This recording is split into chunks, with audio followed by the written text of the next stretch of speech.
السلام یا امام یا امام السلام السلام یا امام میرے لاکھوں سلام الحمد للہ الذی لا یبلغ مدحته القائلون ولا يحصي نعماءه العادون ولا يعدي حقه المجتهدون الذي ليس لصفته حد محدود ولا نعت موجود ولا وقت معدود ولا أجل ممدود فطر الخلائق بقدرته ونشر الرياح برحمته الصلاة والسلام على الرسول المسدد المصطفى العمجد المحمود الأحمد سيدنا ومولانا ومولى الكونين جد الحسن والحسين عاني أبو القاسم محمد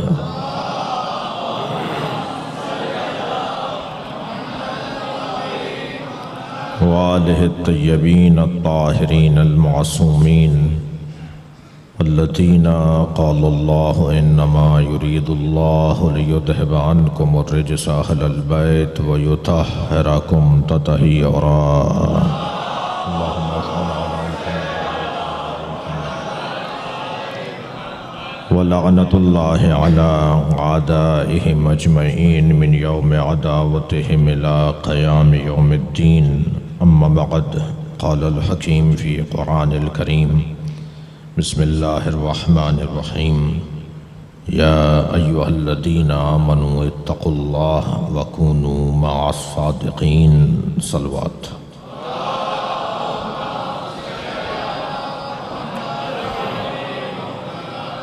زحمت فرمائے تھوڑا سا آگے تشریف فرماؤ ایک صلوات پڑھتے ہوئے کچھ آگے تک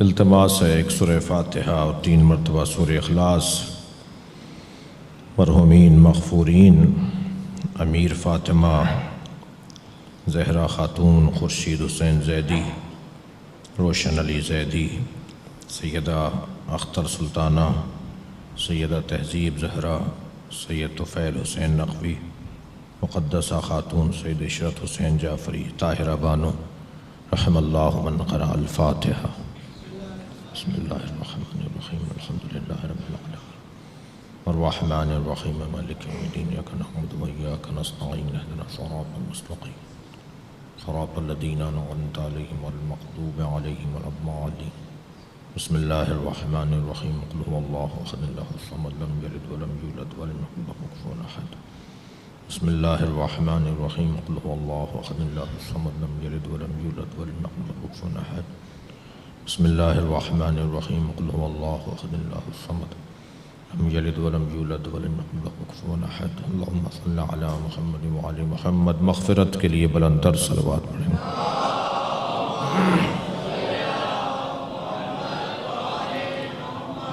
سورہ مبارکہ توبہ کی 119ویں آیت اللہ اپنے اس کلام میں عظمت اہل بیت کا ایک باب روشن کر رہا ہے یہ بھی طے ہے کہ جہاں فضیلتیں ہیں جہاں رفعتیں ہیں جہاں بلندیاں ہیں جہاں عظمتیں ہیں وہاں صدارت اہل بیت کی ہے صلوات پڑھیں گے محمد جی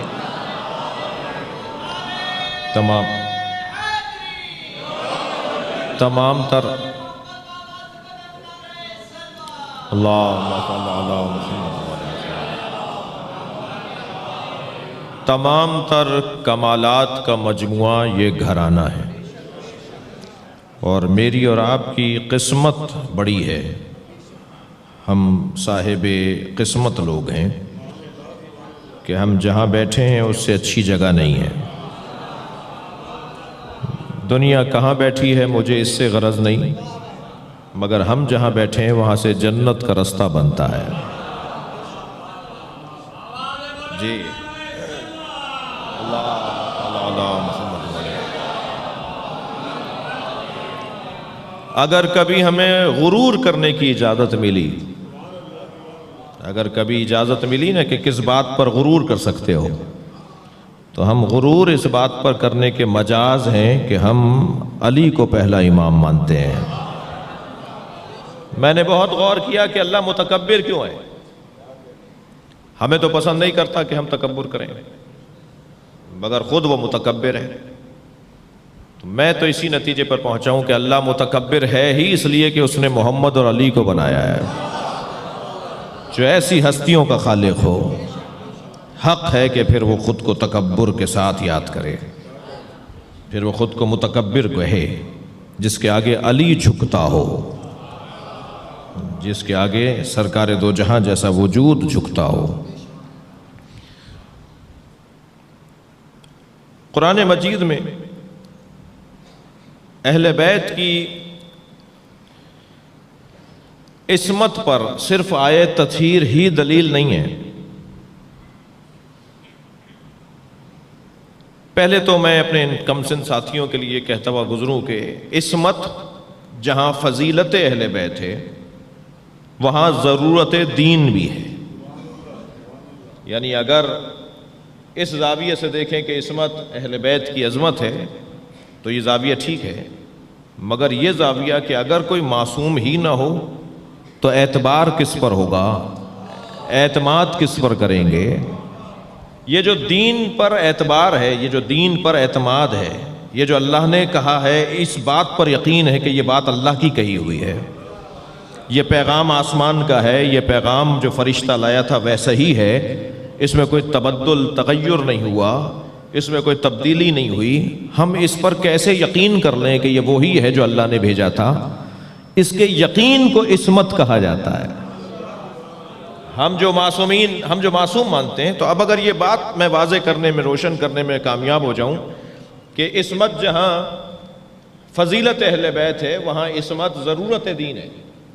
ہر زمانے میں ایک معصوم کا ہونا ضروری ہے جس پر ہمیں یقین ہو کہ دین وہی ہے جو اللہ نے دیا تھا۔ صلوات پڑھیں محمد و آل محمد پر۔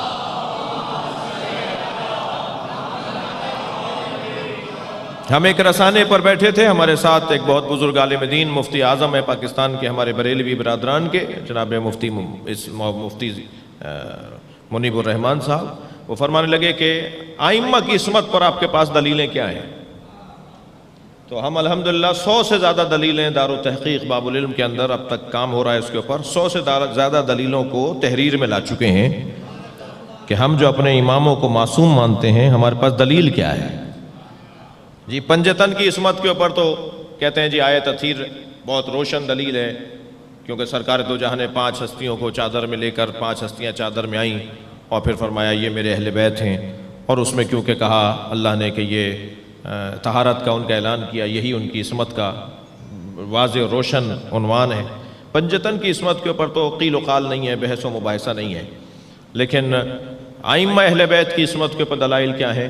ائمہ اہل بیت کی عصمت پر دلائل 100 سے زیادہ ہم، اور سلسلہ جاری ہے، ارادہ ہے کہ 200 دلیلیں انشاءاللہ وہ عقلی، نقلی، قرآنی، حدیثی 100 سے زیادہ دلیلیں انشاءاللہ، 200 سے زیادہ دلیلیں انشاءاللہ ہمیں انہیں دینی ہیں۔ ان میں سے چند کی طرف میں مقدماتی گفتگو میں آپ کی توجہ چاہوں گا۔ ایک آیت تطہیر تو بہت روشن ہے، لیکن کیا یہ آیت فَاسْأَلُوا أَهْلَ الذِّكْرِ إِن كُنتُمْ لَا تَعْلَمُونَ، پوچھو اہل ذکر سے اگر تم نہیں جانتے ہو، یہ جو نہیں جانتے ہو کا جو پیمانہ، دائرہ، میدان، یہ اتنا زیادہ وسیع ہے کہ پوچھو ان سے، جن اہل ذکر سے، اگر تم نہیں جانتے ہو۔ تو نہیں جاننے کا دائرہ تو بہت وسیع ہے، نہ جاننے کا دائرہ، ابھی ہمیں یہ علم ہو جانا کہ ہم نہیں جانتے، یہ خود آدھا علم ہے۔ یہ جان لینا کہ ہم نہیں جانتے۔ صلوات پڑھیں محمد و آل محمد۔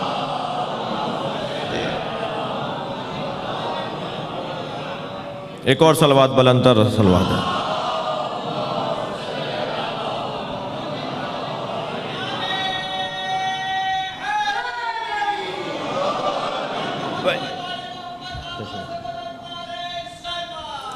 اللہم صل علی یہ جان لینا کہ ہم نہیں جانتے. ابھی پہلے تو یہ طے کرنا مشکل ہے کہ علوم کتنے ہیں. ابھی ہمیں علوم کا ہی فہرست نہیں پتا کہ علوم کے نام کیا ہیں. کتنے علوم ہیں اس دنیا کے اندر. دنیا کی بڑی یونیورسٹیاں جو ہیں, دنیا کے جو بڑے تعلیمی ادارے ہیں, ان کے ہاں جو علوم کی لسٹ بنی ہوئی ہے اور وہ فیکلٹیاں بنی ہوئی ہیں, شعبے بنے ہوئے ہیں, ڈین ہیں, پروفیسرز ہیں, پڑھانے والے ہیں, اسی طرح حوزہ ہے علمیہ نجف اور قم کے اندر جو تعداد بنی ہوئی ہے وہ بہرحال بہت بڑی تعداد بھی ہو, تعداد علم کے علوم کی تعداد کہ فلاں علم فلاں علم فلاں علم فلاں علم, مثلا 100 علم ہوں گے, 200 علم ہوں گے.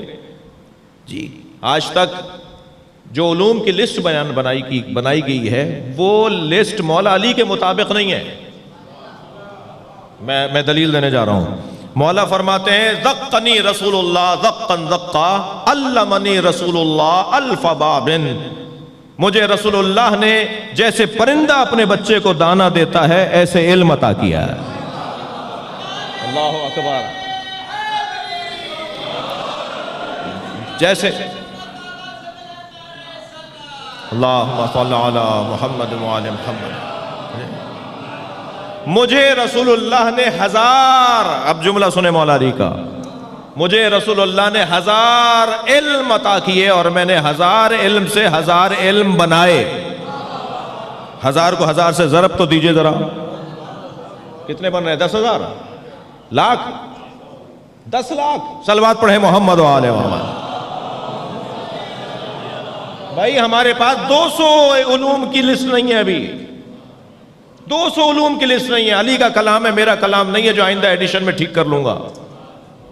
مولا کا کلام ہے, مولا کا کلام مولا کا کلام ہے. میرا ایک جملہ آپ کو ہدیہ کر رہا ہوں, خالق کا کلام قرآن اور مخلوق کا کلام نہج البلاغہ. یہ 2 ایسے کلام ہیں جو وقت کے پابند نہیں ہے, وقت ان کا پابند ہے. علی کہہ رہے ہیں مجھے رسول اللہ نے 1000 علم عطا کیے اور میں نے 1000 علم سے 1000 علم بنائے. تو یہ ہزاروں کی تعداد میں علوم ہیں جن کی تو لسٹ ہمیں نام نہیں پتا. لہٰذا جب حضرت ظہور فرمائیں گے, جب مولا ظہور فرمائیں گے تو حضرت جس آبادی سے مومنین سے ملتے ہوئے گزریں گے اپنا دست مبارک فضا میں بلند فرمائیں گے, ان کی طرف لوگوں کی طرف اپنا ہاتھ بلند فرمائیں گے. دنیا میں جو حضرت کے دست مبارک کے نورانیت کا حامل ہوگا جی, وہ جہالت سے خالی ہو جائے گا, علم سے بھر جائے گا. کوئی جاہل نہیں رہے گا.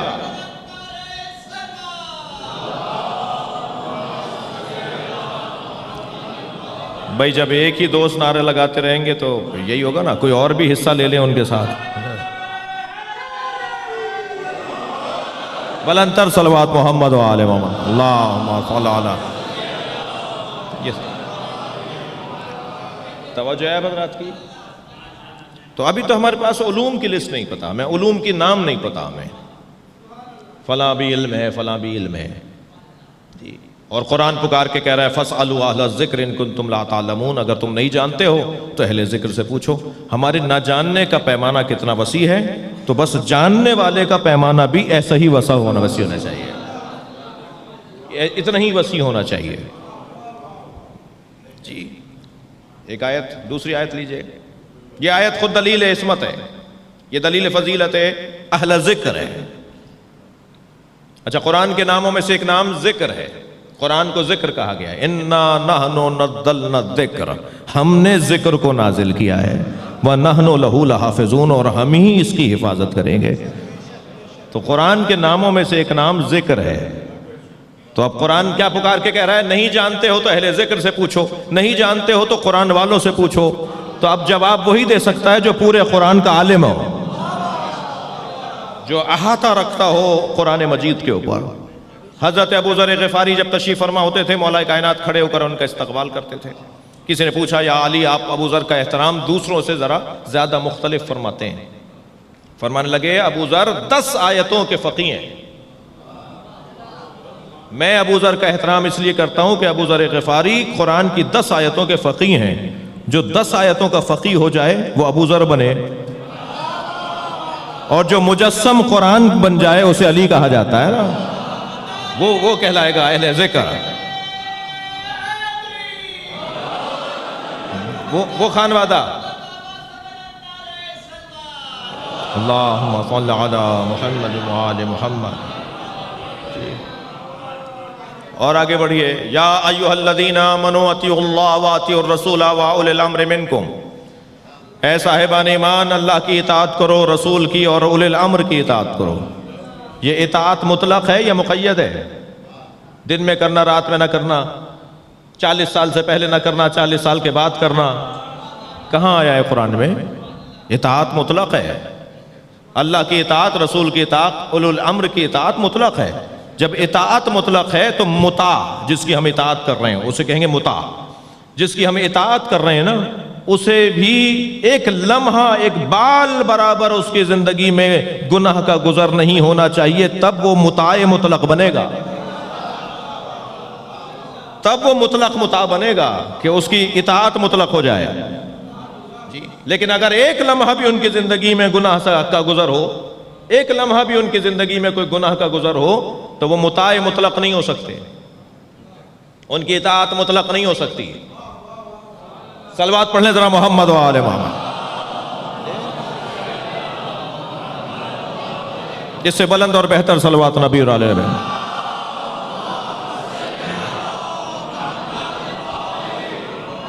اور آگے بڑھوں. یہ وہ آیات ہیں جو اہل بیت کی عصمت پر اور ان کے مطاع مطلق ہونے پر دلیل ہے. تھوڑا سا اور آگے بڑھنا چاہ رہا ہوں. ارشاد ہو رہا ہے قُلْ لَا أَسْأَلُكُمْ عَلَيْهِ أَجْرًا إِلَّا الْمَوَدَّةَ فِي الْقُرْبَى. رسالت کی کوئی اجرت رسول کو نہیں چاہیے سوائے یہ کہ قربہ سے مودت کرو. یہ جو مطاع مطلق ہیں، یہ جو اہل ذکر ہیں، انہی کو قربہ ہونا چاہیے،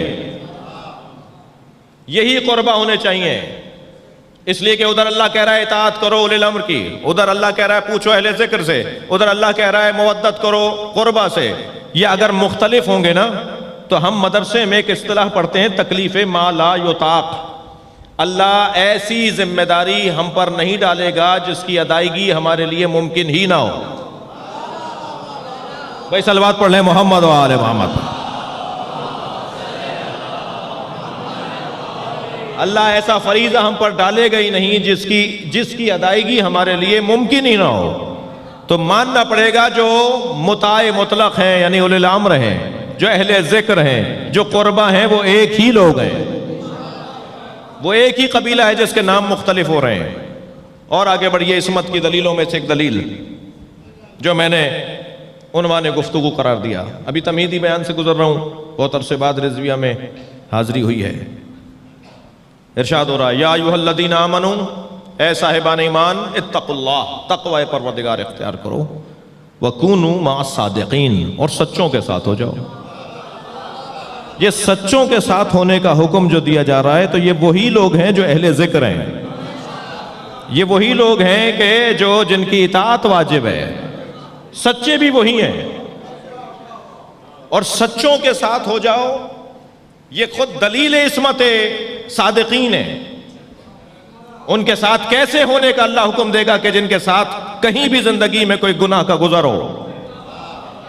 میں اپنے بچے کو تو اس کے ساتھ رہنے کی اجازت نہیں دیتا کہ جس کا کردار اچھا نہ ہو. اللہ ساری کائنات کو اہل بیت کے پیچھے لگا رہا ہے، ماننا پڑے گا کہ عصمت کا عنوان ہے.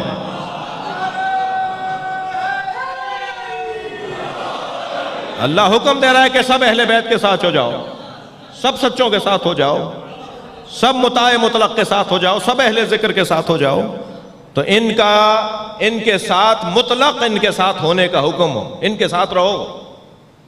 جی یہ دلیل ہے کہ یہ گھرانہ، یہ خانوادہ، یہ قبیلہ، یہ انجمن صاحبان عصمت کی انجمن ہے.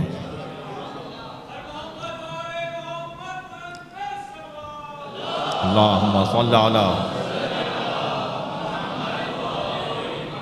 یہ وہ دلائل ہیں جو اہل بیت کی عظمت کے باب میں 365 آیات پر تو اہل سنت کا بھی اتفاق ہے کہ وہ مولا علی کی شان میں نازل ہوئی ہیں. قرآن میں 365 آیات پر علامہ الحسکانی شواہد التنزیل 3 جلدی کتاب لکھ رہے ہیں، سنی عالم دین ہیں.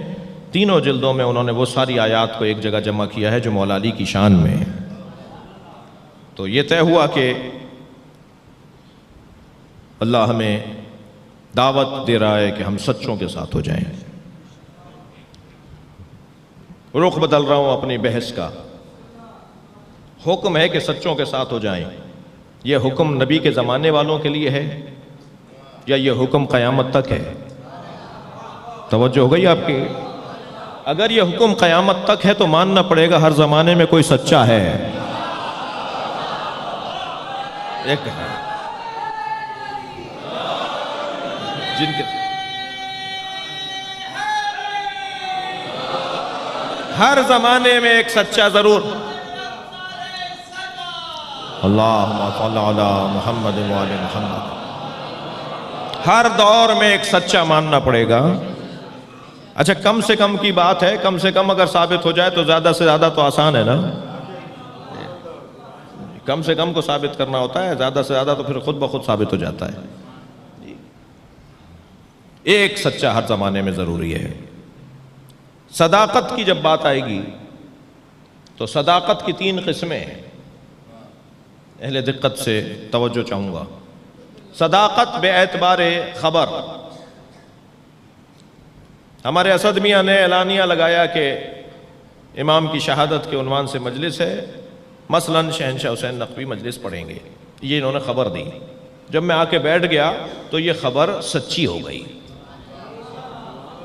تو اسے کہا جائے گا صداقت بے اعتبار خبر۔ جو خبر دی گئی تھی وہ سچی ہے جی۔ یہ خود بہت مشکل کام ہے۔ اب خبر انہوں نے دی تھی اور اگر ہم نہیں آئے تو جھوٹا کون پڑے گا؟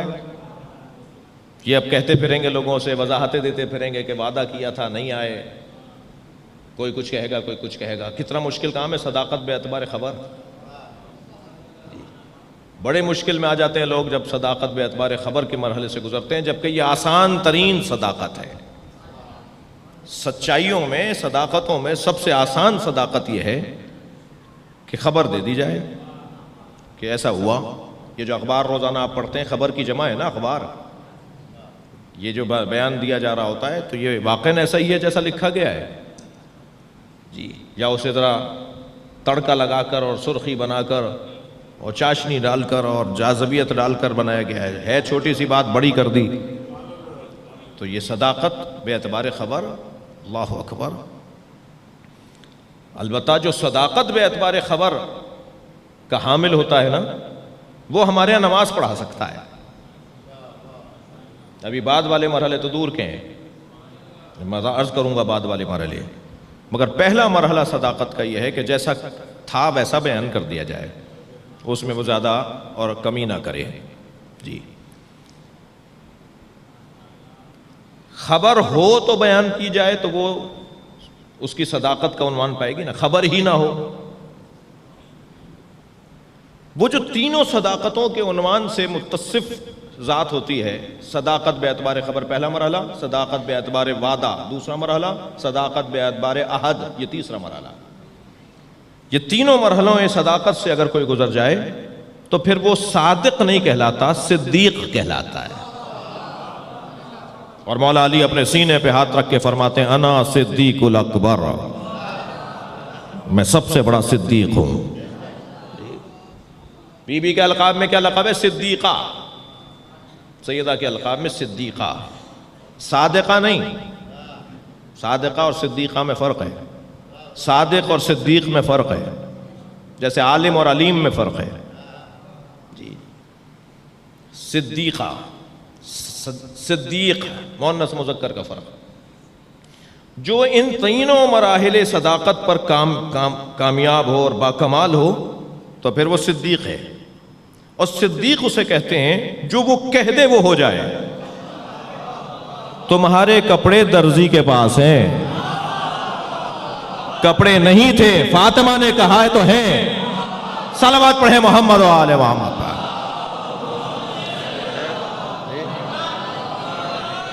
توجہ کر رہے ہیں؟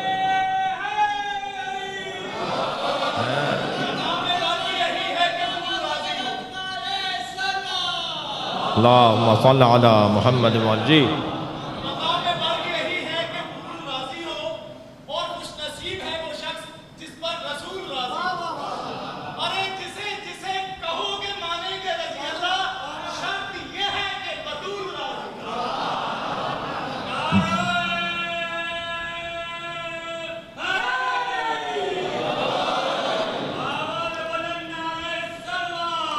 اللہم صل علی محمد وعلی محمد۔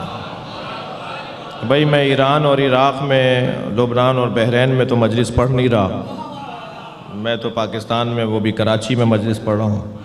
تو یہ جو صلوات اور نعرے ہیں نا، یہ ہماری ثقافت کا حصہ ہے، یہ یہاں کی عزاداری کا حصہ ہے۔ اللہم صل علی، اس لیے ایک دو چہرے میں دیکھ رہا ہوں تھوڑے سے اس مزاج کے نہیں ہیں، تو وہ پاکستانی ہیں تو مزاج اپنا بنائیں۔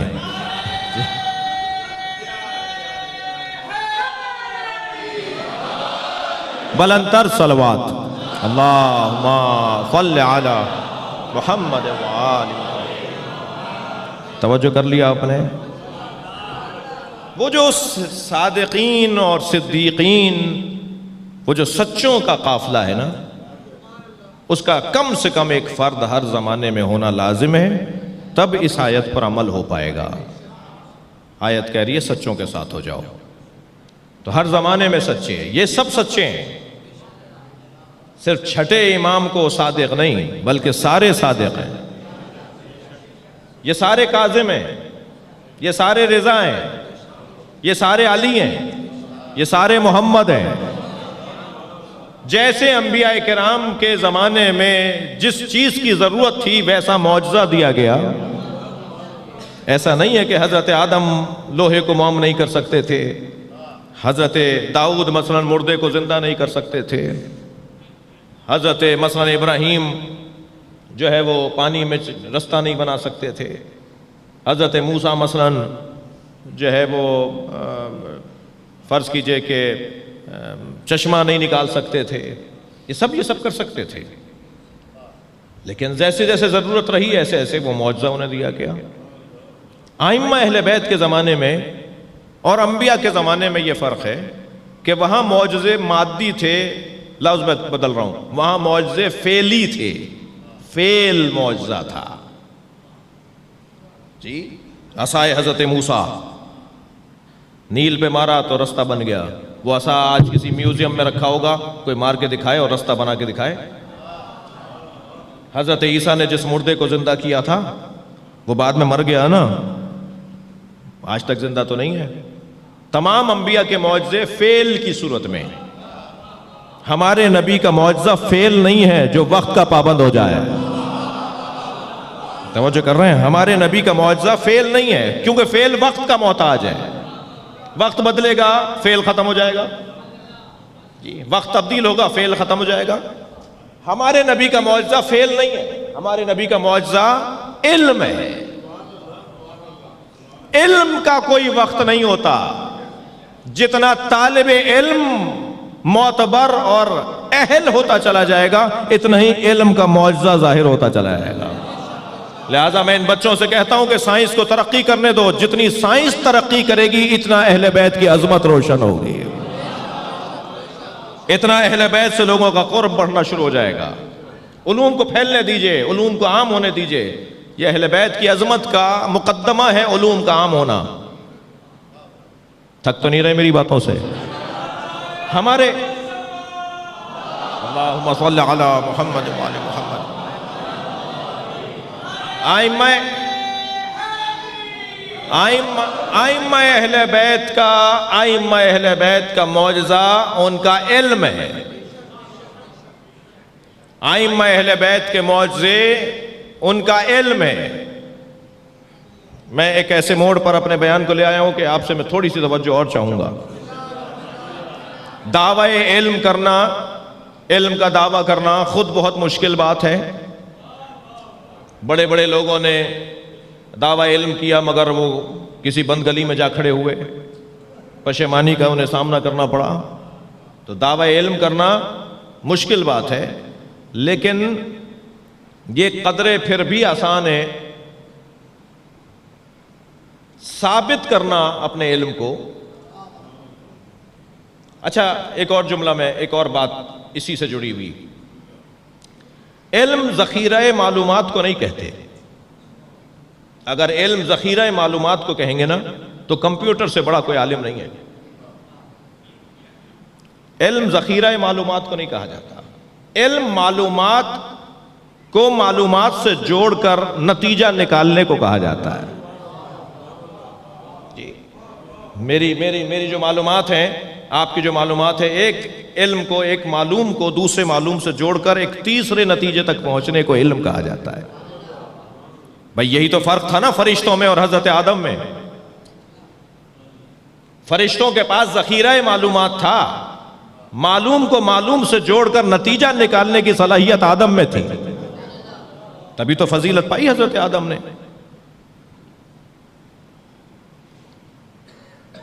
بہت لوگ ہوتے ہیں جو اپنی معلومات کا اظہار کر رہے ہوتے ہیں اور اچھا بول رہے ہوتے ہیں. کیسے ثابت کریں گے کہ یہ علم بھی ہے یا نہیں؟ علم جب تک ثابت نہیں ہوگا جب تک کہ اس کی تاثیر ثابت نہ ہو. اہل دقت سے شکر گزار ہوں ان کا. کسی نے کہا جی یہ فلاں دوا ہے، وہ دوا کھا لی کوئی اثر ہی نہیں ہوا، تو کیسے مانے یہ فلاں دوا ہے؟ مثلا فرض کریں امام معصوم کی حدیث کہ جو مثلا سیب کھائے گا اس کو یہ فائدہ ہوگا، سیب کھا لیا فائدہ نہیں ہوا، تو کیسے مانے یہ سیب ہے؟ ہر پھل اپنی تاثیر رکھتا ہے نا، ہر غذا اپنی تاثیر رکھتی ہے نا. بلڈ پریشر لو ہو رہا تھا، شہد کا چمچہ چٹا دیا، بلڈ پریشر جو ہے وہ نارمل ہو گیا. فوراً معلوم ہوا کہ جی اس کا یہ اثر ہوا ہے، تاثیر. ہم اشیاء کو تاثیر سے پہچانتے ہیں نا، یعنی اشیاء کی شناخت کا ایک ذریعہ تاثیر ہے. ایک آدمی لمبی لمبی باتیں کر رہا ہے، بڑی بڑی کتابیں لکھ رہا ہے، اونچی اونچی گفتگو کر رہا ہے، اسے علم بولیں یا نہیں بولیں؟ معصوم فرما رہے ہیں کہ اگر کوئی اپنے علم کا اظہار کرے اور اس میں حلم نہ ہو، اگر کوئی اپنے علم کا اظہار کرے اور اس میں حلم نہ ہو، اس میں تحمل مزاجی نہ ہو، اس میں برداشت نہ ہو، اس میں صبر نہ ہو، تو کہہ دو کہ وہ عالم نہیں ہے. یعنی مجھے اگر کسی کو ناپنا اور تولنا ہے کہ کون کتنا بڑا عالم ہے تو مجھے دیکھنا ہوگا کون کتنا بڑا حلیم ہے. حلم علم کا پتہ بتاتا ہے. جتنا حلم زیادہ ہوگا مجھے ماننا پڑے گا یہ اتنا ہی بڑا عالم ہے. دقت چاہوں گا عزیزان گرامی، اللہ جو ہمیں صادقین کے ساتھ ہونے کا حکم دے رہا ہے، اس گھرانے کو اللہ نے مکمل خانوادہ صداقت قرار دیا ہے. ضرورت جس دور میں جس امام معصوم کے حالات کے مطابق تھی ایسا ہی لقب انہیں دے دیا گیا. تو اب انبیاء کرام کے معجزے فعل اور ائمہ اہل بیت کے معجزے علم یعنی حلم. مولا علی نہج البلاغہ میں فرماتے ہیں خبردار اہل بیت کے باب میں الجھنا نہیں کہ کون عالم ہے، کون اہل بیت ہے اور کون اہل بیت نہیں ہے. فلاں کہتے ہیں وہ بھی اہل بیت ہیں، فلاں کہتے ہیں وہ بھی اہل بیت ہیں، فلاں کہتے ہیں وہ اہل بیت نہیں ہے. مولا علی ایک حل دے رہے ہیں. حضرت فرمانے خبردار اس میں نہ الجھنا کون اہل بیت میں ہے کون اہل بیت میں نہیں ہے. یخبرکم، مولا علی کا جملہ، یخبرکم حلمہم عن علمہم، تمہیں ان کا حلم بتائے گا کہ ان میں عالم کون ہے. اہل بیت کا حلم بتائے گا کہ اہل بیت کون ہے. کوئی بھی کہہ دے میں اہل بیت ہوں، حلم بتائے گا کہ اہل بیت کون ہے. ان کا حلم ان کے علم کا پتہ بتاتا ہے. اس گھرانے کا سب سے بڑا امتیاز عزیزان گرامی ان کا علم اور حلم ہے. معجزے اللہ نے کسی امام کو دیے، کسی امام کو معجزہ دیا صداقت کا، کسی امام کو معجزہ دیا کظم غیظ کا، کسی امام کو معجزہ دیا رضا بے قدر الہی کا، کسی امام کو معجزہ دیا نقاوت کا، کسی کو تقاوت کا، کسی کو عسکریت کا. یہ جیسے جیسے زمانے کی ضرورت تھی ایسے ایسے معجزے دیے جاتے رہے. میں اور آپ جس ممدوح کے لیے جمع ہیں اس کی زندگی مکمل زندگی معجزہ ہے. واحد امام ہیں، دقت چاہوں گا میرا مقدمہ یہاں ختم ہو رہا ہے، واحد امام ہیں جن کی ولادت کو امام نے شیعت کے لیے برکت قرار دیا ہے. جی اللہم صلی علی محمد. میرے مولا رضا کا فرمان سنا رہا ہوں آپ کو. فرماتے ہاد المولود الذی یولد فینا اعظم برکتن علی شیعتنا. مولا رضا کا محمد مولا تقی کے لیے جملہ. ہاد المولود الذی یولد فینا، یہ بچہ جس کی ولادت ہمارے گھر میں ہوئی ہے. میں اس الجھن میں نہیں جانا چاہتا، وہ آہستہ آہستہ یہ الجھنیں دور ہو رہی ہیں کہ لفظ ولادت ائمہ کے لیے بولنا چاہیے نہیں بولنا چاہیے. جب امام خود اپنے لیے لفظ ولادت بول رہے ہیں تو تم امام سے زیادہ جانتے ہو. صلوات پڑھ لیں ذرا محمد و آل محمد پر.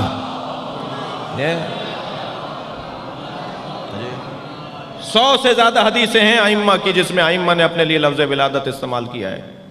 کہاں کرو گے ان حدیثوں کو؟ کہاں لے جاؤ گے ان فرامین کو؟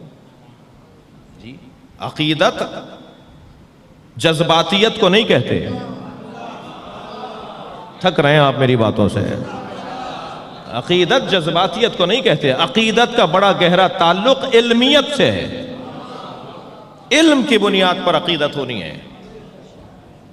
لفظ ولادت نہیں بولو یہ توہین ہے. اچھا خود ائمہ جو بول رہے ہیں اپنے لیے تو وہ فرامین پڑھنا چھوڑ دیں. خود جو اللہ نے حضرت عیسیٰ اور حضرت یحییٰ کے لیے اور انبیاء کے لیے لفظ ولادت قرآن میں استعمال کیا ہے تو آیت پڑھنا چھوڑ دیں.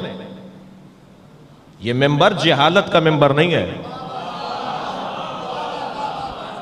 اس ممبر سے رقیق اور ہلکی باتیں نہیں ہونی چاہیے. صلوات پڑھیں محمد و آل محمد.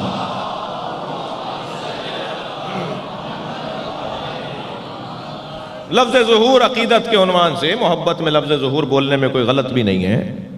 اگر کوئی ائمہ کے لیے ان کی آمد کے حوالے سے لفظ ظہور بولتا ہے تو غلط نہیں ہے وہ. البتہ امام کے لیے آخری امام کے لیے لفظ ظہور ولادت کو ظہور بولنے میں الجھن ہو جائے گی. لیکن اور ائمہ کے لیے لفظ ظہور بولنے میں کوئی الجھن نہیں ہے. لیکن یہ کہنا کہ ولادت میں توہین ہے یہ علم سے خالی بات. اب یہ میں حدیث سنا رہا تھا نا آپ کو امام رضا کا فرمان. ہاد المولود الذی یولد فینا، یہ مولود کہتے ہیں جس کی ولادت ہو.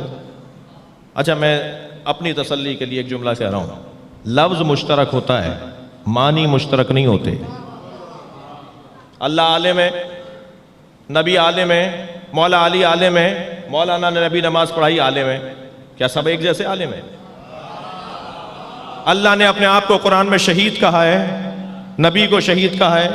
مولا علی کو قرآن میں لفظ شہید، جس آیت میں لفظ شہید مولا علی کے لیے استعمال ہوا ہے سورہ رات کی آخری آیت، شہید سبت جعفر بھی شہید ہیں، پروفیسر تقی ہادی بھی شہید ہیں. تو جیسا اللہ شہید ہے ایسے شہید نہیں ہے.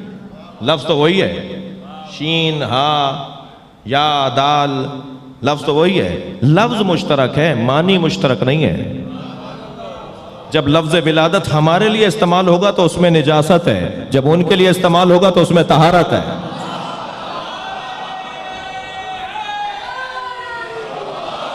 صلوات پڑھیں محمد و آل محمد پر.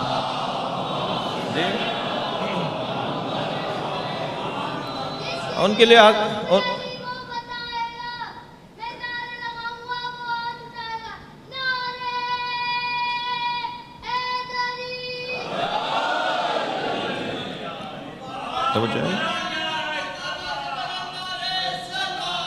اللہم صل علی محمد و آل محمد. ہذا المولود الذی یولد فینا اعظم برکتا علی شیعتنا. یہ بچہ جو اس دنیا میں آیا ہے، یہ جو مولود ہے محمد تقی، یہ ہمارے شیعوں کے لیے سب سے بڑی برکت ہے. سب سے بڑی برکت ہے.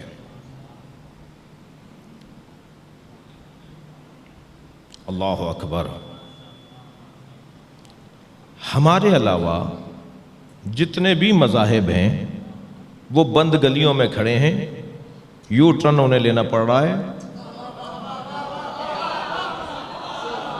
الحمدللہ ہم اہل بیت سے جڑے ہوئے لوگ پہلے سے ہی بنیادی طور پر مضبوط لوگ ہیں. میں نے ابتدائے بیان میں کہا کہ اگر کبھی تکبر کرنے کی اجازت ملی تو اسی بات پر ملے گی کہ ہم جس دروازے پر بیٹھے ہیں اس سے اچھا دروازہ نہیں ہے. اس سے اچھا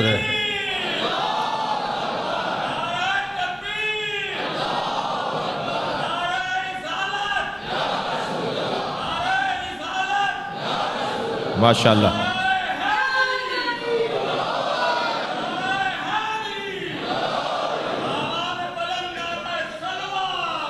اللہم صل علی محمد.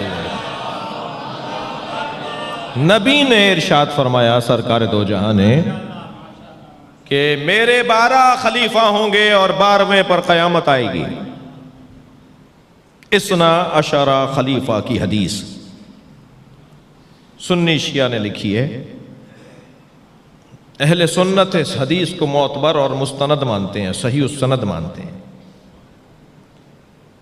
حدیث کے طرق مختلف ہونے کی وجہ سے متن میں اختلاف ضرور ہے کہ کہیں سرکار نے 12 کے نام لیے، کہیں سرکار نے 9 کے نام لیے، کہیں سرکار نے 3 کے نام لیے، اور باقی فرمایا 9 من ولد الحسین.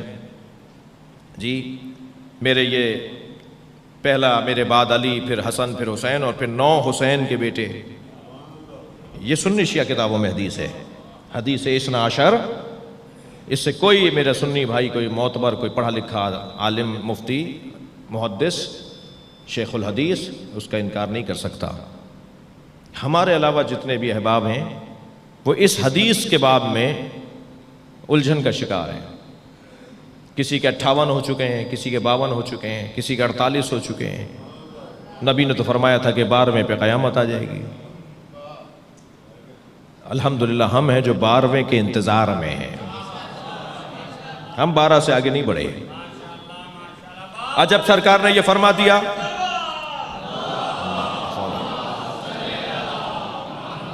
جب یہ سرکار نے فرما دیا کہ میرے 12 جانشین ہوں گے، میرے 12 خلیفہ ہوں گے، تو 12 کی تعداد کو کیسے پورا کریں؟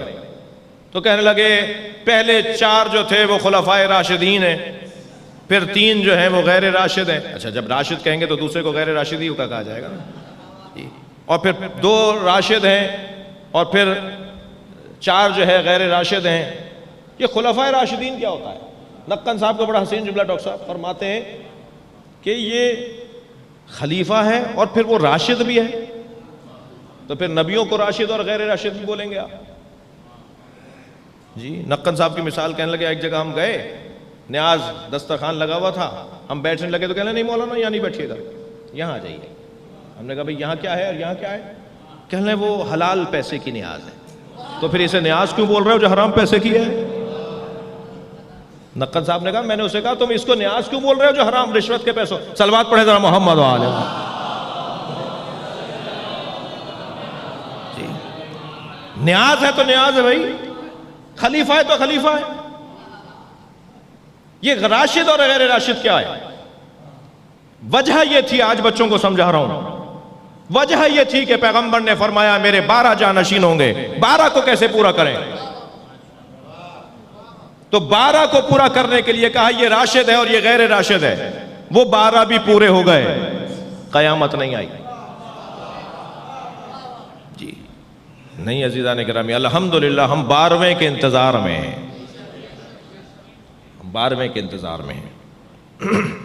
ان خلفائے 12 مصطفیٰ میں یہ واحد امام ہے جن کے لیے فرمایا جا رہا ہے سب سے زیادہ برکت ان کی وجہ سے ہماری تشیع میں ہے. کیوں؟ سمجھنا چاہتا ہوں میں اس حدیث کو، مولا رضا کی حدیث ہے. امام تقی واحد امام ہیں جو 7 سال کی عمر میں منصب امامت پر فائز ہوئے ہیں. نہ ان سے پہلے نہ ان کے بعد اتنی کم سنی میں کوئی امام نہیں منصب پر امامت پر نہیں آیا. یعنی امور امامت انہیں تفویض نہیں کیے گئے، مگر یہ کہ امام تقی کو 7 سال کی عمر میں منصب امامت سونپے گئے. اب یہ شیعت کے لیے آزمائش کا مرحلہ تھا کہ تم اپنی پسند مانتے ہو یا اللہ کی مشیت مانتے ہو. لہٰذا ایک تعداد نے انکار کرنا شروع کر دیا کہ بچہ امام کیسے ہو سکتا ہے، اور جنہوں نے امامت کو مان لیا امام تقی کے، وہ لوگ در حقیقت صحیح شیعہ قرار پائے.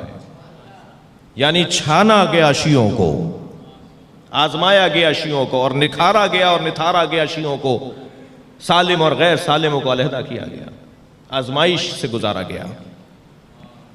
جی بہت مشکل وقت تھا. 7ویں امام کے زمانے سے شیعت میں فرقے بننا شروع ہوئے. شیعہ فرقوں میں تقسیم ہونا شروع ہوا 7ویں امام کے زمانے سے.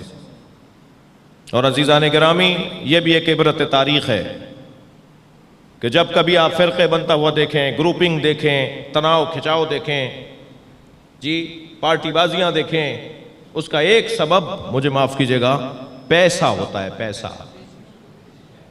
تاریخ بول رہی ہے پیسے کی خاطر گروپوں میں تقسیم ہوتے ہیں لوگ. پیسہ، یہ اسکناس، یہ کرنسی، یہ سکے، یہ ڈالر، یہ پیسہ، یہ روپیہ خطرناک چیز ہے. ایک عارف کی خدمت میں زیارت کے لیے حاضر ہوا. انہوں نے کچھ باتیں ہم سے بتائیں. ہمارے جو بزرگ عرفاء اور اولیاء الہی ہوتے تھے نا، وہ نوٹ کو ہاتھ نہیں لگاتے تھے. چمٹا رکھا ہوا ہوتا تھا انہوں نے چھوٹا سا اپنے پاس چمٹا. بعض لوگوں کے لیے مذاق کی باتیں ہیں جی، وہ اس چمٹے سے نوٹ کو پکڑتے تھے، کہتے تھے یہ اس کو ہاتھ لگاؤں میں، جس کا کام ہی فساد ہے.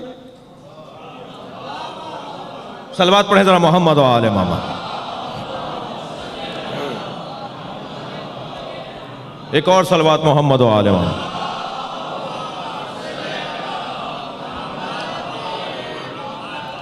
جب کبھی آپ اپنے دور میں چلے جائیے، ماضی میں چلے جائیے اور ائمہ اہل بیت کے زمانے میں چلے جائیے، یہ جو مذہب بنے، شیعہ فرقے بنے، مسلمانوں میں فرقے بنے، شیعوں میں فرقے بنے، سنیوں میں فرقے ہیں.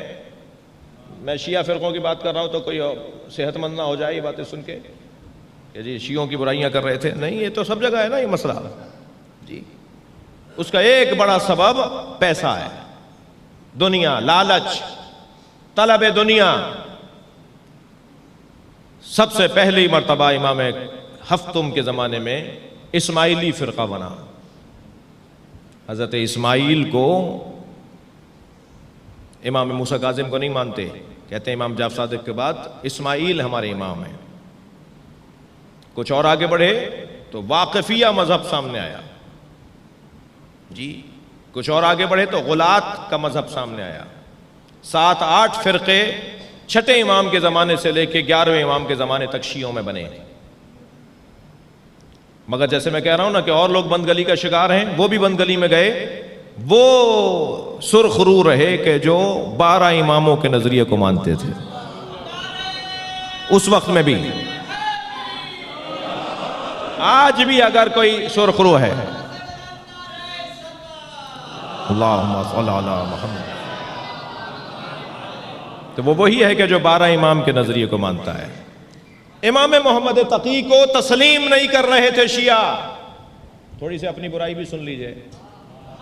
وہ کہہ رہے تھے امام رضا کی اولاد ہی نہیں ہے. قیافہ شناز بلایا شیعوں نے کہ بچے کو دیکھ کر بتایا جائے کہ یہ اولاد کس کی ہے. امام رضا کو غریب الغربا کیوں کہتے ہیں؟ ایک علت اس کی ہے کہ اپنوں نے امام کو دکھایا. بھائی صلح حدیبیہ پہ شک کرنے والوں کی جب بات آئے تو میں نعرہ لگاؤں، اور صلح امام حسن پہ شک کرنے والوں کی بات آئے تو میں خاموش کیوں ہو جاؤں؟ جو کمزوری ہے اسے دہرایا جائے تاکہ ہم اس کمزوری کا شکار نہ ہو جائیں. کیوں ہم تاریخ کے ان صفحات کو پڑھتے ہیں؟ یہ سنی بھائیوں کو سمجھانے کی ضرورت ہے. ہم فلاں فلاں فلاں فلاں شخصیات کے کوئی ذاتی ہماری ان سے مسئلہ اور مخاصمت نہیں ہے. ہم ان لوگوں کی برائیاں اس لیے پڑھتے ہیں اور بولتے ہیں تاکہ وہ برائیاں ہم میں نہ آ جائیں. طلحہ و زبیر کے بارے میں ہم کیوں بات کرتے ہیں اور شخصیات کے بارے میں کیوں ہم بات کرتے ہیں؟ اس لیے کہ ہم دیکھنا چاہتے ہیں کمزوری کہاں تھی، کہاں مسئلہ تھا جس کی بنیاد پر وہ میدان چھوڑ کر چلے گئے. ایسے ہی وہ افراد جو اہل بیت کا دم بھرتے ہیں مگر قدم قدم پر پھسلتے ہیں یا مسائل کا سامنا ان کو ہوتا ہے تو وہ سبب تلاش کیا جائے نا کہ وجہ کیا تھی. وجہ کیا ہوتی ہے؟ بڑی وجہ پیسہ ہے. واقفیہ مذہب پیسے کی خاطر بنا، اسماعیلیہ مذہب پیسے کی خاطر بنا، غلات کا مذہب پیسے کی خاطر بنا. جی تفصیل میں نہیں جانا چاہوں گا. ماننے سے انکار کر دیا کہ یہ امام کی اولاد نہیں ہے. قیافہ شناس آیا، میرے مولا رضا کرسی پہ تشریف فرمائے، مجمع کو دیکھتا رہا، وہ ایک ایک چہرے کو دیکھتا رہا، امام تقی کو دیکھتا رہا.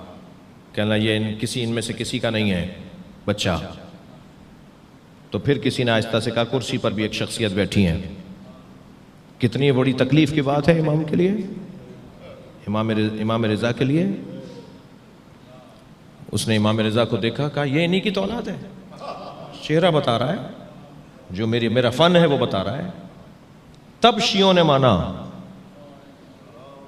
جی ایک سبب کہ جو اثنا عشری کا جو تسلسل ہے وہ امام تقی سبب بنے کہ وہ تسلسل باقی رہے، ورنہ بریک آ رہا تھا، رکاوٹ آ رہی تھی، رکھنا آ رہا تھا. پھر امام نے اپنی اس کم سنی میں وہ 7 سال کی عمر میں جو معجزے دکھائے، انہوں نے ثابت کیا کہ یہی امام ہے. جی سہل محمد ابن سہل قمی رحمت اللہ علیہ. ایک میں اپنے قبیلے کے لوگوں سے گلہ بھی کروں کہ ہم لوگ اہل سنت کے برخلاف جب شخصیات کا نام لیتے ہیں، سلمان فارسی جیسے بڑے بھائی تھے میرے، ابو ذر غفاری جیسے میرا چھوٹا بھائی ہو، بھائی ادب سے کوئی حضرت لگا دو، کوئی رضی اللہ تعالیٰ عنہ بول دو، کوئی علیہ السلام بول دو. میں اپنے قبیلے کے لوگوں سے گلہ کر رہا ہوں، ذاکرین سے گلہ کر رہا ہوں. جی ایسے بول دیتا ہوں جیسے میرے بڑے بھائی ہیں. بے ادبی ہمارے ہاں جی لان تان کا اتنا مزاج بنا لیا کہ اب ایک دوسرے پہ لگے ہوئے ہیں. بے ادبی، میں ان بچوں سے کہہ رہا ہوں کہ ہوشیار ہو جائیں ذرا. بہت ساری چیزیں ہمارے ہاں کھلی غلطیاں اس وقت ہو رہی ہیں، روشن ہم خامیوں کا شکار ہیں. اہل سنت کی موٹی موٹی غلطیاں ہیں، انہیں ٹھیک کرنا پڑے گا. انہیں شیعوں کی موٹی موٹی غلطیاں انہیں ٹھیک کرنا پڑے گا شیعوں کو، ورنہ پشیمانی اور ندامت کے علاوہ کچھ اور نہیں ہے. بے ادبی بڑھتی جا رہی ہے. جی بزرگوں کی داڑھیوں میں ہاتھ ڈال رہے ہیں بچے. مرجعیت کے اوپر وہ تبصرہ کر رہا ہوتا ہے جسے طہارت کرنا نہیں آتی. فتووں پر وہ بات کر رہا ہوتا ہے جسے نماز نہیں پڑھنا آتی، جسے 1 سے لے کے 10 تک عربی میں گنتی نہیں آتی، وہ حدیثوں کو بیان کر رہا ہوتا ہے.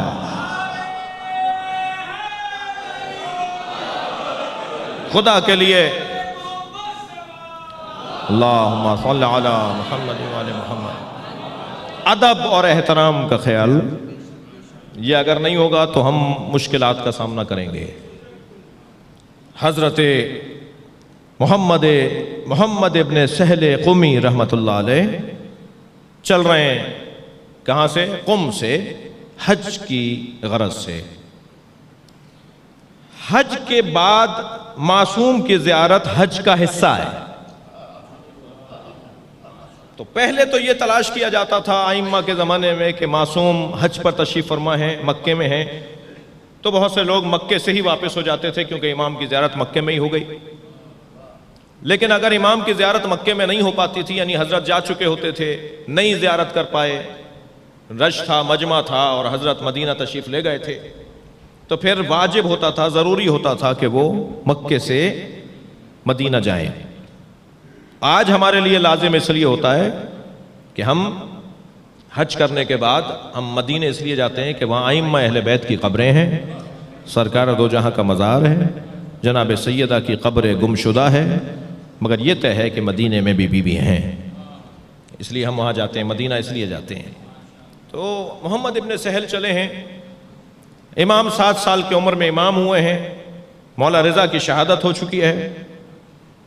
جی مدینہ منورہ مکۃ المکرمہ میں حضرت کی زیارت کا شرف نہیں ملا تو پھر یہ مدینہ پہنچے.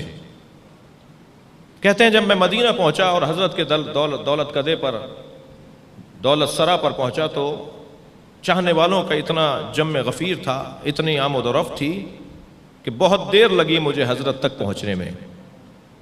میں نے سوچا یہ تھا رستے میں کہ حضرت سے تبرک کے طور پر پیراہن مانگوں گا، مولا مجھے اپنا پیراہن دے دیجئے، میں اسے تبرک کے طور پر اپنے پاس رکھوں گا. تبرک کی تاریخ بھی عزیزو روشن تاریخ ہے. ہم تبرکات کے قائل لوگ ہیں، ہم تبرکات کا احترام تبرک ماننے والے لوگ ہیں. عجیب داستان ہے، جو تبرک کو مانتے نہیں ہیں نا، وہ مکے سے زمزم لا لا کے بانٹتے ضرور ہیں. صلوات پڑھیں ذرا محمد و آل محمد. قرآن مجید میں فیہ سکینۃ من ربکم، تابوت سکینہ، قرآن مجید میں ایک تابوت کا ذکر ہے، تابوت سکینہ، فیہ سکینۃ من ربکم، اس تابوت کے اندر تمہارے رب کی طرف سے سکینہ ہے، یعنی تمہارے رب کی طرف سے ایک سکون پہنچانے والا انتظام ہے. اس میں کیا ہے جو امام زمانہ لے کر آئیں گے تابوت؟ وہ حضرت نوح کے زمانے سے تابوت چلا رہا ہے. آدم ثانی حضرت نوح، حضرت موسیٰ، حضرت عیسیٰ، حضرت ابراہیم، ہمارے نبی، تمام انبیاء کرام کی تبرکات اس میں جمع ہیں. اور انبیاء کرام کے زمانے میں جب کوئی مشکل گھڑی آتی تھی انبیاء کی امت کے لیے تو پھر کہا جاتا تھا تابوت نکال کر لاؤ. وہ جب تابوت باہر آتا تھا نا، مجمع میں آتا تھا، تو اس کے آنے کی برکت سے مصیبتیں دور ہوتی تھیں. یہ تاریخ ہے، قرآن کی تفسیر بیان کر رہا ہوں میں. صلوات پڑھیں ذرا محمد و آل محمد.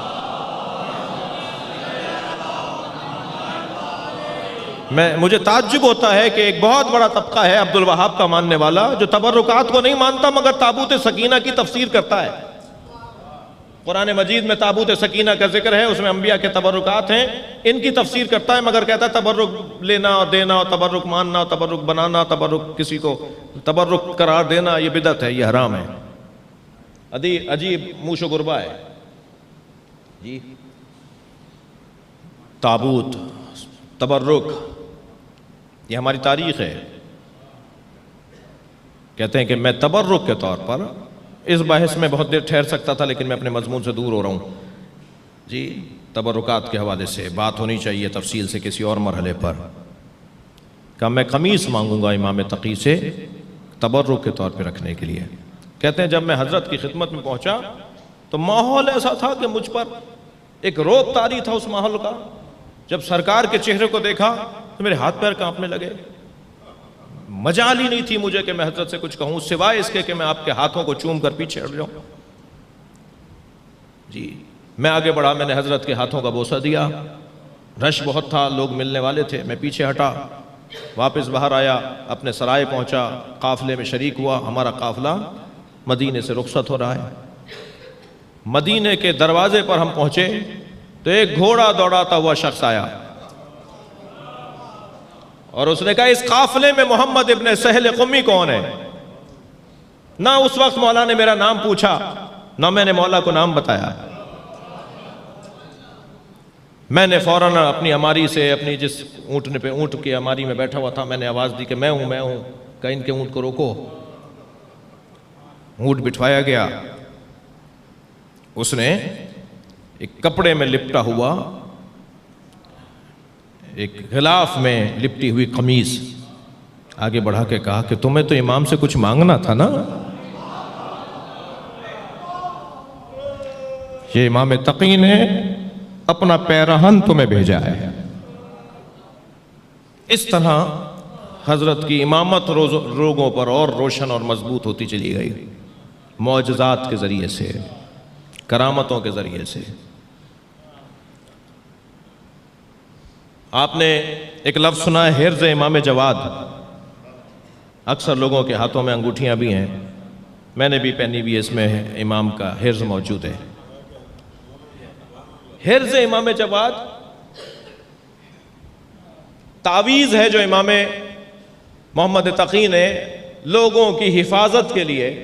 ایک شخص نے، ایک چاہنے والے نے آ کے کہا مولا مجھے کوئی تعویذ دیں. اچھا یہ ذہن میں رہے میرے بچوں کے کہ لفظ تعویذ اتنا نااہل لوگوں نے استعمال کیا ہے کہ اس کے بارے میں ہمارے یہاں منفی پہلو بھی پایا جاتا ہے.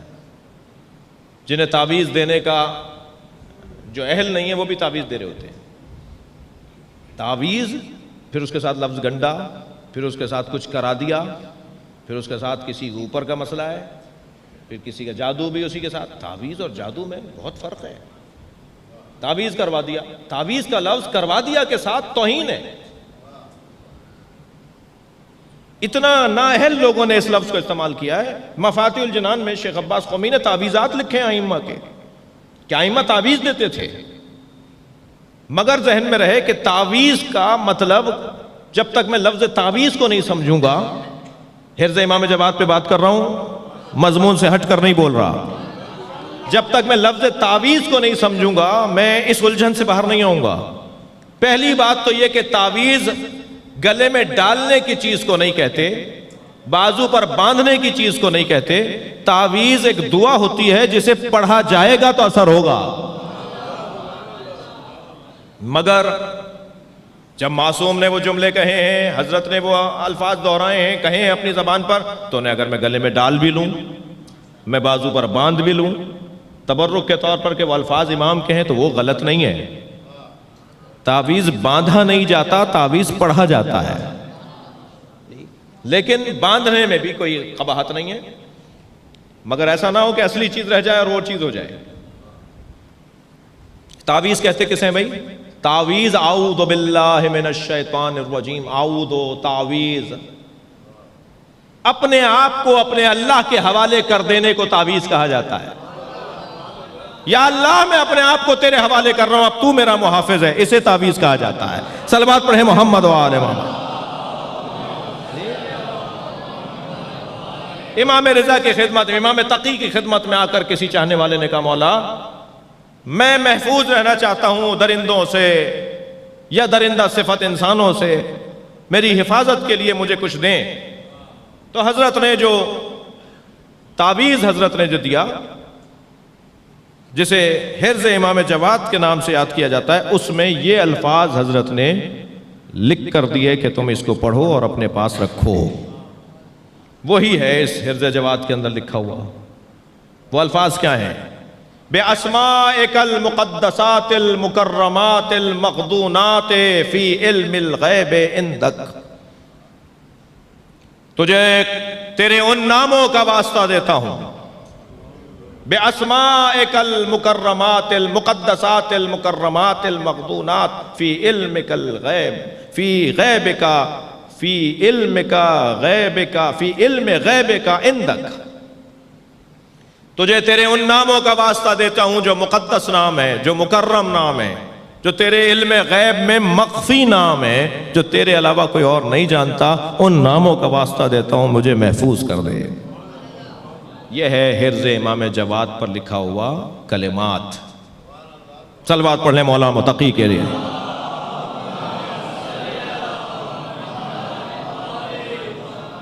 اور عزیزان گرامی، حضرت کی زندگی کا ایک روشن پہلو، امام جب مطاع مطلق ہے تو امام کسی جابر، ظالم، سلطان، بادشاہ سے مروب نہیں ہو سکتا۔ میرے مولا گھر سے تشریف فرما ہوئے ہیں، باہر بچے کھیل رہے ہیں، مولا کھیلنے کے لیے نہیں گئے، اس لیے کہ مولا صادق فرماتے ہیں ہمیں کھیلنے کے لیے پیدا نہیں کیا گیا، جی ہمیں لہو و لعب کے لیے پیدا نہیں کیا گیا، ہم اس دنیا میں اس کام کے لیے نہیں آئے ہیں۔ بچے کھیل رہے ہیں، مولا وہاں کھڑے ہیں کہ ایک مرتبہ حاکم کی سواری گزرتی ہے، بچوں نے بادشاہ کی سواریوں کو آتے ہوئے دیکھا تو دوڑنا شروع ہو گئے، مگر میرے مولا تقی نہیں گئے۔ جب اس نے دیکھا سب بھاگ رہے ہیں مگر ایک بچہ ہے جو کھڑا ہے، قریب آ کر پوچھتا ہے کہ جب سب چلے گئے تو تم کیوں نہیں گئے؟ مولا نے فرمایا جگہ تنگ نہیں تھی جو میں جاتا، تمہارے گزرنے کے لیے بڑی جگہ تھی، کچھ جگہ تنگ تو نہیں ہو رہی تھی میری وجہ سے کہ میں چلا جاتا۔ دوسرے میں نے کوئی ایسا کام نہیں کیا جو مجھے تم سے کوئی ڈر لگے، مجھے تم سے کس بات کا خوف؟ اپنی سواری کو لگام ایڑ لگائی اور آگے بڑھا، واپس آیا، وہی منظر، بچے دیکھ کر بھاگے مگر میرے مولا کھڑے رہے۔ شاید وہ اس لیے بھی وہاں گئے تھے کہ ان بچوں کو بھی بڑا بنائیں، ان کو سکھائیں کہ کیسے بات کی جاتی ہے۔ سب بچے چلے گئے، میرے مولا نہیں گئے۔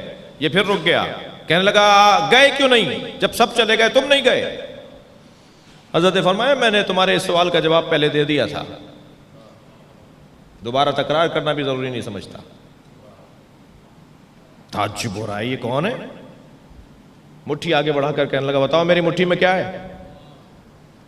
حضرت نے فرمایا میرے آبا و اجداد نے بتایا ہے کہ بادشاہوں کا مزاج ہے، وہ شکار کا شوق رکھتے ہیں، اور وہ جب شکار کھیلنے جاتے ہیں تو اپنے باز کو فضا میں چھوڑتے ہیں، اور ان کا باز سمندر سے دریا سے مچھلی پکڑ کر لاتا ہے، اور وہ مٹھی میں دبا کے اولیاء الہی کا امتحان لیتے ہیں۔ اللہ اکبر۔ ہاتھ میں مٹھی میں مچھلی تھی۔ علامہ ذیشان حیدر نے بڑا حسین جملہ لکھا ہے اس واقعے کو بیان کرتے ہوئے۔ وہ فرماتے ہیں اگر امام اتنا کہہ دیتے تو میری مٹھی میں مچھلی ہے تو علم امام کا تو اندازہ ہو جاتا، وسعت علم امام کا اندازہ نہ ہوتا۔ صلوات پڑھیں مولا کی ذات پر۔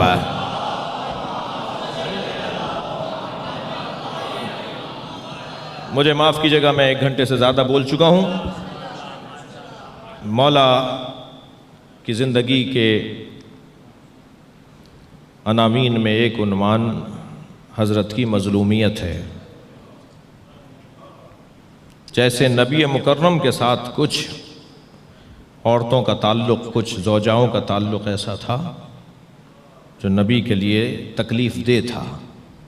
میں نہیں کہہ رہا، قرآن سورہ تحریم میں 4 آیت ہے جی، ان تظاہر علیہ، اگر تم نے میرے نبی پر چڑھائی کی، میرے نبی پر روب جمانے کی بات کی نا، تو جان لو ان تتوبا فقد زخت قلوبکما، اگر تم نے ایسا کرنے کے بعد توبہ بھی کر لی تب بھی تمہارے دل ٹیڑھے رہیں گے۔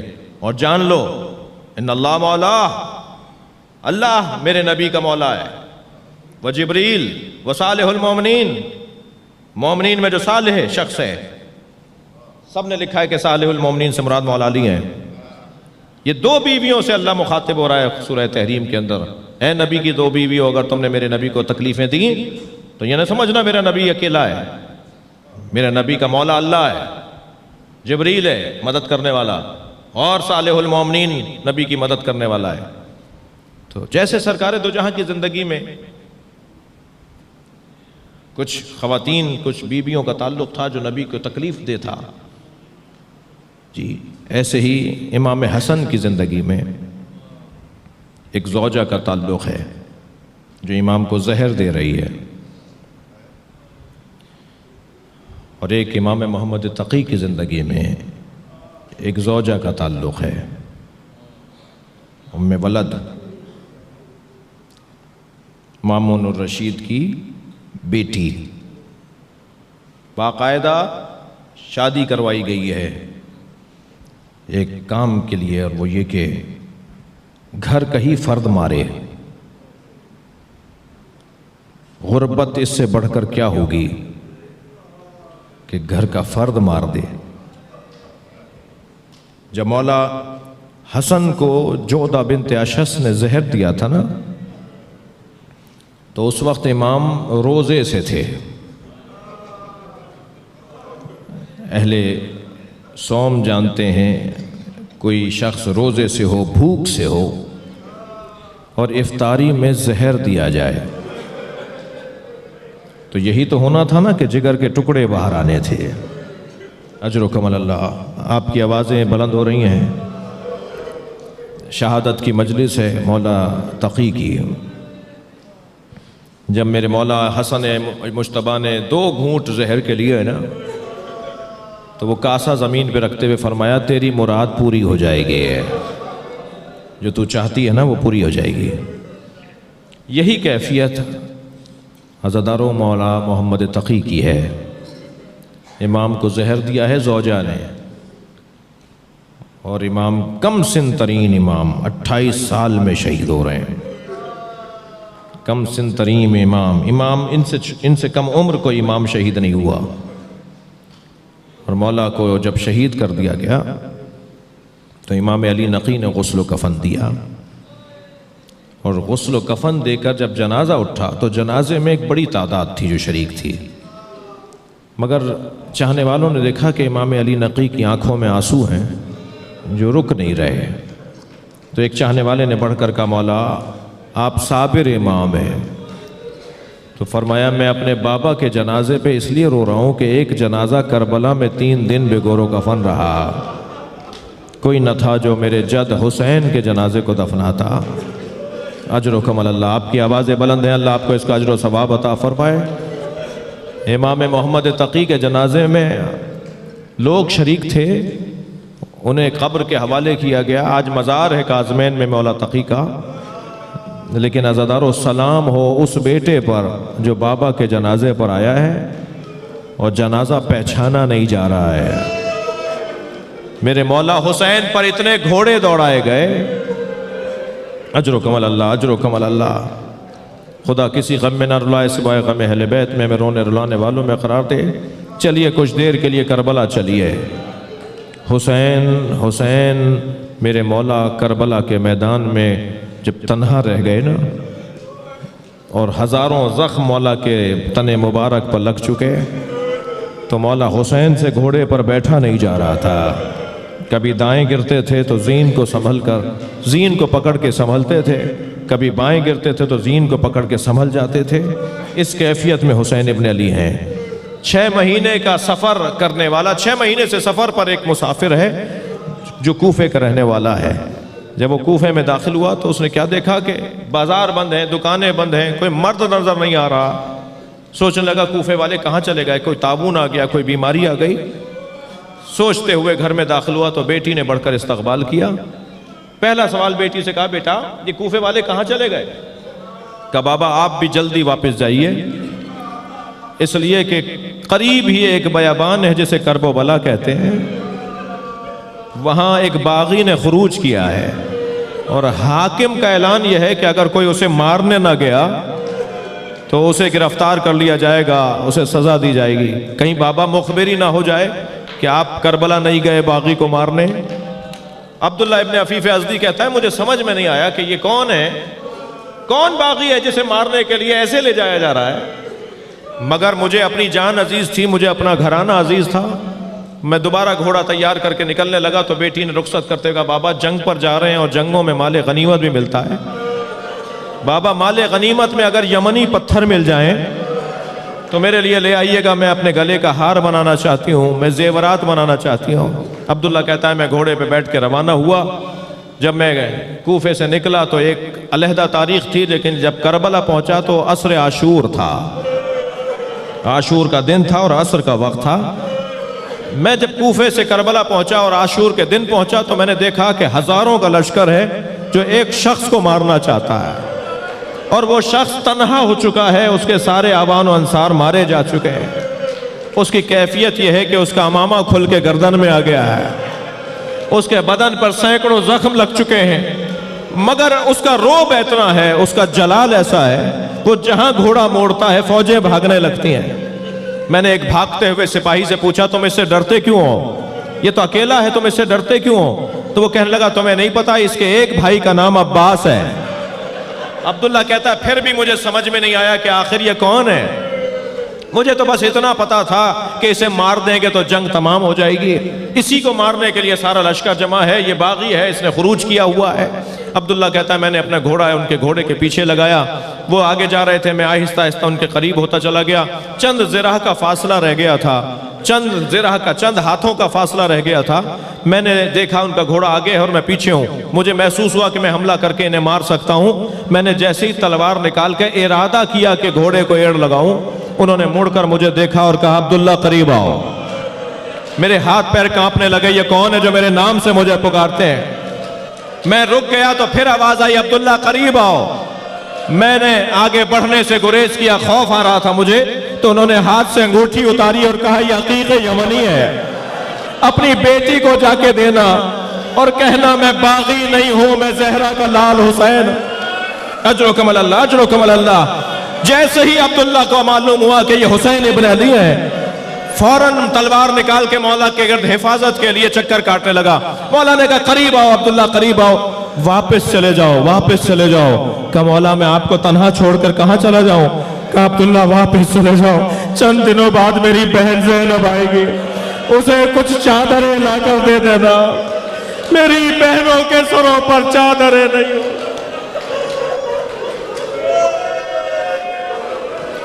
الا لعنت اللہ علی قوم الظالمین فسيعلم الذين ظلموا أي منقلب ينقلبون۔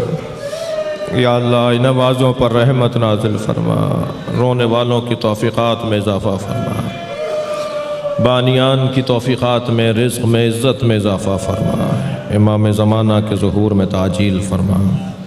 ایک سورہ فاتحہ، 3 مرتبہ سورہ اخلاص۔ حاضرین مجلس کے مرحومین، جن مرحومین کے نام میں نے ابتدا میں لیے، خاص طور پر امیر فاطمہ اور اس گھرانے کے دیگر مرحومین متعلقین، رحم اللہ من قرأ الفاتحہ۔